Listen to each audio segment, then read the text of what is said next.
असतं लाज, लज्जा आणि शरम. त्यांचे 3 मुलं शेतात खेळायला गेले असतात. तिथं पोट दुखत असत आणि ती डॉक्टरांकडे गेली असती आणि डॉक्टर विचारतात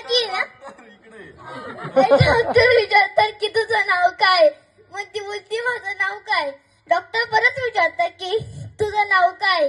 मग ती बोलती की काय. मग डॉक्टर म्हणतो तुला लाज लज्जा शरम आहे का. मग ती बोलती माझे लाज लज्जा शरम गेले शेतात खेळायला.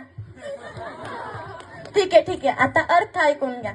जेव्हा ती डॉक्टरांना म्हणते की डॉक्टर म्हणतो की तुमचं नाव काय, तर त्या बाईचं प्रत्यक्षात नाव कायच असतं. त्याच्यामुळे ती म्हणते माझं नाव काय. मग डॉक्टरला प्रश्न पडतो. मग डॉक्टर म्हणतो तुम्हाला लाज लज्जा शरम आहेत का. मग त्या बाईला वाटतं की ते माझ्या मुलंच बद्दल बोलतात. तर ती म्हणते हो आहेत. मग तर डॉक्टर असं म्हणते की हो माझे लाज लज्जा शरम हे तिन्ही मुलं शेतात खेळायला जातात. डॉक्टर हसून चक्कर येऊन पडतो.